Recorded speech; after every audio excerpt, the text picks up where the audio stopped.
Biyyi keenya haalota mijataas ta'e hin mijanne keessatti dhimmoota gurguddoo sadarkaa biyyaalessaatti hojjechaa milkeessuuf jechaa jirtu keessaa tokko marii biyyaalessaati. Koomishiniin marii biyyaalessaa yeroo isaaf kenname keessatti milkaa'ina marichaatiif boqonnaa ajandaa walitti qabu naannolee 10 fi bulchiinsa magaalaa gaggeesseera. Kana milkeessuuf hirmaannaan naannolee hundaa murteessaa waan ta'eef naannoo Tigraay fi Amaaraa sababa nageenyaan boqonnaa ajandaa walitti qabu hin gaggeeffamne. Sababa kanaanis waggaa tokkoofis dheerateera. Yeroo dheerate kana keessatti immoo maricha milkeessuuf maaltu hojjetamaa jira? Miseensota mana maree bakka bu'oota uummataa Faanaa Miidiyaa Korporeeshin dubbiseera. Miseensonni mana maree bakka bu'oota uummataa marii biyyoolessaa kunis itti waamamni isaa kan mana maree waan ta'eef hordoffii taasisaa akka jiran nuuf eeraniiru. Waggaa tokko keessatti xumurameetu wanti kun gara dhumaatti akka deemu abdii qabna jechaadha.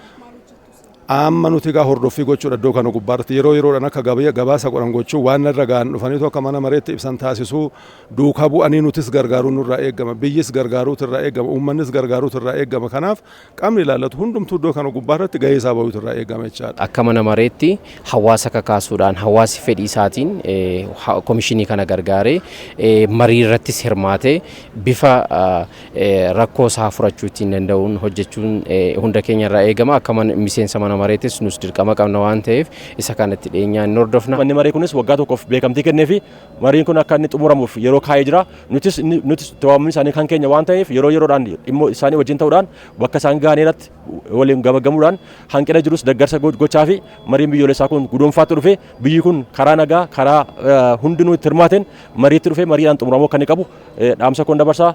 Haalli irra jirus baay'ee gaariidha. Sirnoota dhufanii darban keessatti biyya keenya keessatti walitti bu'iinsi garaagaraa hidda gadi fageeffatee biyya miidhaa tureera. Kaayyoon marii biyyaalessaas sababa nageenyaan biyyaa fi uummatarra rakkoo gahaa turee fi gahaa jiruuf furmaanni mariidha jechuun koomishiniin marii biyyaalessaa hundaa'e maricha milkeessuuf sadarkaa hedduu tarkaanfatameera jedhu miseensonni mana maree bakka bu'oota uummataa.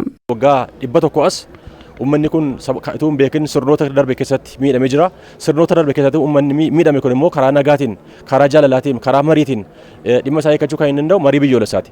Marii biyyoolessaa jechuun hundinuu karaa nagaatiin walii wajjin taa'ee mari'atee hanqina qabu dirreetti fidee teebilii irratti fidee walii wajjin mari'atee karaa nagaa akka inni milkaa'uuf hojiin eegalamee jira. Kun immoo koomishiniin dhimma kana hojjetu tawaammisaa mana mariitiin naannoo biyyoolessaatiif ta'ee waggaa kennameef waggaa 3 xumuree jira. Mareen biyyoolessaa yeroo isaaf kenname haala gaariidhaan hojjeteera. Mareen biyyoolessaa kun maal keessa taa'etu hojjechaa ture kan jennu addaan baafnee beekuun baay'ee barbaachisaadha. Haala nageenya hin jirre keessatti haala namni gadi ba'ee hojii hojjechuu hin jirre keessatti hojiin amma kana hojjetame iddoo kana ga'e. Hojiin isaan hojjeta amma haga ammaatti hojjetan kun akka salphaatti ilaalamuun andarmaayinii gochuun hin barbaachisu. Kanaaf galateeffamuutu irra jira. Haala barbaadamuu hin deemne ta'uu danda'a. Kanaafuu amma egaa isaanis xumura yeroo isaanii ilaalchisee mana mareetti dhiyeessanii manni marees waggaa tokko kennaniifiru. Kanaaf naannoo lamadha. Inni amma muraasadha. Naannoo Tigraay fi naannoo Amaaraati. Naannoon kun immoo maal keessa akka jiru hundi keenya iyyuu hin beeknachaadha. Itti waamamni koomishinii marii biyyaalessaa kan mana maree bakka bu'oota uummataa ta'us dhimmi marii biyyaalessaa milkeessuu kan qaama nagaan barbaada jedhee amanuutii kan jedhan miseensonni mana marichaa hojii waggaa tokko kana keessatti maricha milkeessuuf hojjetamu keessatti illee deeggarsi hawaasaas murteessaadha jedhu. Kanas eessa ga'ee maaltu hanqateen gamaaggamaa hordofaa deemnas jedhu.